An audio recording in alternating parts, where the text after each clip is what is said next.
He had buried two things in the same year: his wife and his belief that anything in this world could be trusted to stay. Garrett Cole didn't talk about Claire much anymore. He didn't talk about much of anything, which was partly the point of moving to a 23-acre property outside Bozeman, Montana, where the nearest neighbor was a retired schoolteacher named Holt, who waved from his truck maybe once a week and had the decency not to expect to wave back. Garrett had chosen the property in November, when the mountains were already white, and the silence was the kind that pressed against your ears like cupped hands. He had stood on the porch of the old farmhouse, looked out at nothing but tree line and gray sky, and felt something close to relief for the first time in 14 months. He was 51 years old. He had spent 22 of those years as a Navy SEAL, done things in places whose names he still couldn't say out loud in mixed company, lost men he would carry in his chest until the day he didn't have to carry anything anymore. He had come home from all of that, and somehow, built a life worth having. A daughter named Ellie, a house in Bozeman that smelled like Claire's bread on Sunday mornings, a dog named Rook, a big black lab who slept across Garrett's feet every night and made the nightmares easier to wake up from. Then Claire got sick. Then Rook, who was 11 and had a tumor the vet had been watching for 2 years, went downhill fast the same spring, and Garrett lost them both inside of 4 months, Claire in June and Rook in September. And something in him that had survived 2 decades of war did not survive that. Ellie called every Sunday. He answered mostly. He told her he was fine. She knew he wasn't, but she had 2 kids under 4 and a husband with a demanding job, and she was doing the kind of exhausted treading water that young mothers do, and Garrett refused to add his weight to hers. He was good at bearing things alone. The teams had made sure of that. He did not want another dog. He had told Ellie this plainly when she suggested it, 3 months after Rook. He had told his neighbor Holt the same thing when Holt mentioned his cousin's golden retriever had a litter coming. He had told himself this every morning when he walked the property at first light, passing the corner of the porch where Rook used to sit and watch the deer in the east meadow, with a patience that Garrett had always secretly admired. He did not want another dog. He did not want something that looked at him like he was worth looking at. He did not want to be responsible for a living thing's happiness. He had not done well at that lately, and the evidence was everywhere he turned. He was fine with the quiet. The quiet was honest. The quiet didn't ask anything of him.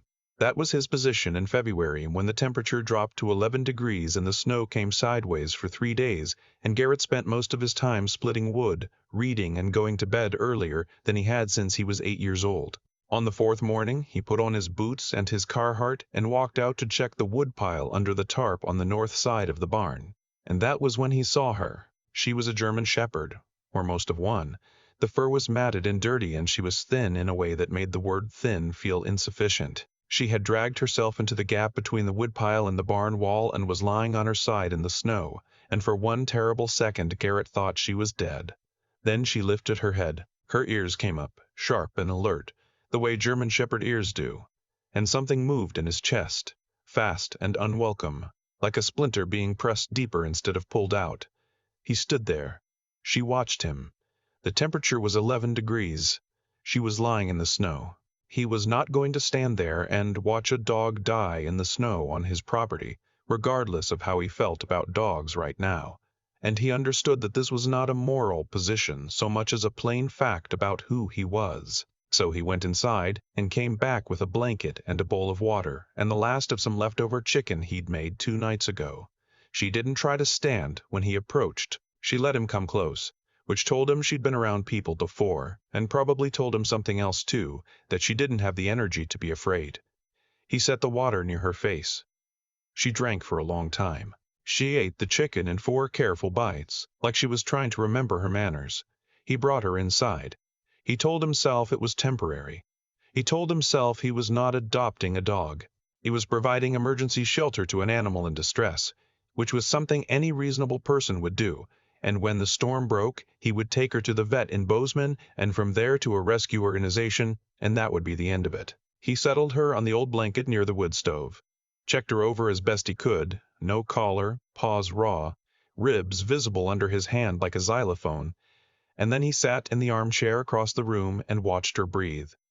She was pregnant. He figured this out approximately 90 seconds after settling her down because even under the matted fur and the terrible thinness, the shape of her was unmistakable, and Garrett sat with this information for a long moment and then said, out loud to no one, "Of course you are." The dog lifted her head and looked at him. "I'm not set up for this," he said. She put her head back down. He named her nothing. He was not naming her. He called the vet's office in the morning and described the situation and was told to keep her warm, keep her hydrated, watch for signs of distress, bring her in when the roads cleared, which would probably be tomorrow. He did all of this. He heated broth and let it cool and brought it to her in a low bowl, and she drank it slowly while he held the bowl, and he noticed she kept her eyes on his face the whole time she drank, which was a thing Rook had done too, and he looked away. The roads did not clear the next day. The storm that had been moving east stalled and turned and sent another 2 feet of snow into the valley overnight, and Garrett woke to the sound of wind and the sight of drifts against the kitchen window that were level with the sill. He checked on the dog first thing, before coffee, before anything. She was in the same spot, but her breathing had changed, shorter, more deliberate, and she looked at him when he came in with an expression he had learned to read, over the years, in a lot of different faces. She was working hard. She was concentrating. She had 4 puppies before noon. Garrett had assisted in field medicine situations that had required a certain calm under pressure, and he brought that same quality to the next several hours, which involved clean towels and warm water and a phone call to the vet, where he described each stage and received instructions in a steady voice from a woman named Dr. Patel, who sounded like she had taught many Panic's people through many of these situations and did not find Garrett's careful, precise descriptions unusual. 3 of the 4 puppies were strong from the first breath. 1 was smaller and slower and required more attention, which Garrett gave it, because that was simply what the situation demanded. By afternoon, all 4 were nursing. The mother had eaten half a can of the wet food Dr. Puddle had told him to pick up before the storm. He'd had it in the truck from a supply run 2 weeks ago, bought for no reason he could name at the time, and she was resting. Garrett sat on the floor with his back against the armchair, which was not something he did typically, and watched them. He still hadn't named her. The roads cleared on the 3rd day. He loaded her carefully into the truck with the puppies in a laundry basket lined with the softest blanket he owned, which had been Claire's and which he had not used since Claire, and drove into Bozeman. Dr. Patel was a small woman with reading glasses pushed up on her head and the brisk, warm manner of someone who has spent 30 years caring deeply about animals and has found efficient ways of showing it. She examined the mother and the puppies with thorough hands and declared them all 5 remarkably healthy given the circumstances. She was someone's dog, Dr. Patel said, checking the mother's teeth. Well cared for at some point. 2, 3 years old. No chip. I'll contact the rescue organizations, Garrett said. Dr. Patel looked at him over her glasses. She was very good at that look, the kind that communicated a full opinion without requiring any words. I'm not in a position to keep a dog, Garrett said, let alone 5. Said Dr. Patel. Not known. 5. Said Dr. Patel, which also communicated a full opinion. He brought them home because the rescue organizations were at capacity, and the earliest any of them could take a nursing mother and 4 newborns was 3 weeks, and 3 weeks was manageable. 3 weeks was an adoption. 3 weeks was logistics. The puppies opened their eyes in the 2nd week. This was when things became complicated. There were 4 of them, and they were all distinct within about 48 hours of figuring out how to move around. The biggest one, a male with a black saddle marking and an apparent belief that he was in charge of the others, who Garrett started mentally calling Major because the attitude demanded a rank. A female with pale fur along her ears, who was the quietest of the 4, and who had a habit of appearing in rooms without Garrett noticing her until she was already there, sitting and watching. He started calling her Ghost in his head involuntarily because she kept doing it at 5 in the morning when he got up for water and he'd turn around and she'd just be there. A 3rd one, darker male, who was the comedian. He fell over his own feet constantly, chased his own tail with a commitment that bordered on professional, and had once managed to get his head stuck in Garrett's boot and walked around with it for a solid 30 seconds before shaking free with an expression of pure indignation. Garrett called him Trip in his head, which became Trip out loud sometime around day 9, and he knew as soon as he heard himself say it that he'd made an error in judgment. The fourth puppy, the small one from the first day, the one who had needed more attention at the start, was a female, lighter than her siblings, and she was the one who found Garrett first. He didn't mean for it to happen. He was sitting on the floor one evening going through some paperwork from Claire's estate, things Ellie had sent him and that he'd been avoiding for 2 months, and he had them spread out on the floor around him, and was reading with his reading glasses on when something climbed into his lap and fell asleep. He looked down. The small one. She had picked her way through the documents with a delicacy that was almost respectful, and she was curled against his stomach and already asleep, small ribs moving, one paw resting against his hand. He sat there for a while without moving. The paperwork didn't seem urgent anymore. The quiet in the house was different with them in it, not the absence of something, just quiet. He had forgotten that quiet could mean that.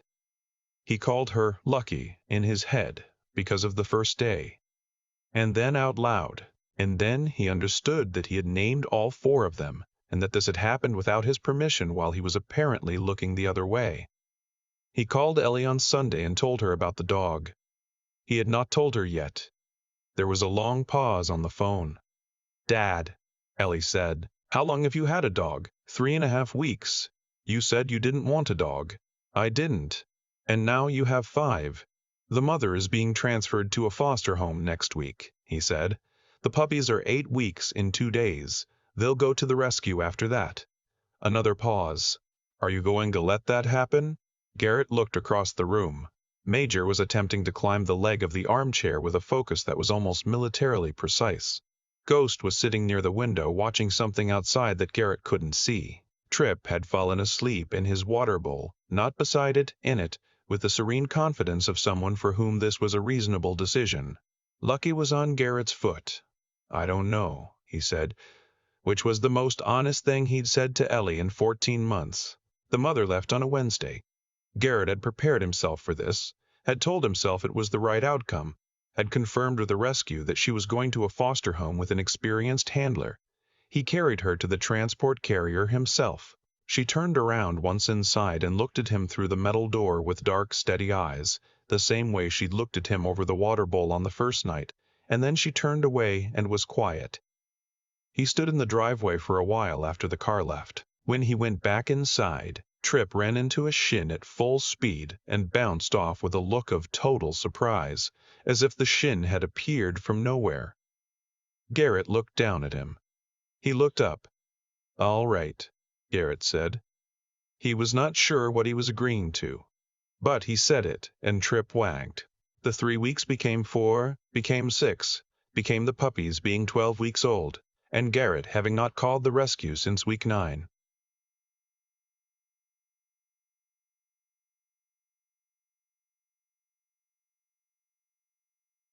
Pato called him instead to check in, and he told her the situation hadn't changed, and he was still evaluating the logistics, and she made the sound again, and told him to call if he needed anything. What happened at week 13 was this. There was a trail on the eastern edge of the property that Garrett walked every morning. A narrow path through pine and scrub that came out at a ridge with a view of the valley that on clear days was the kind of thing that made you believe the world had been thought through carefully. He had been taking the dogs on this walk since they were old enough, all 4 of them off leash because the property was fenced, and they were good about following. They had their roles on the walk. Major led.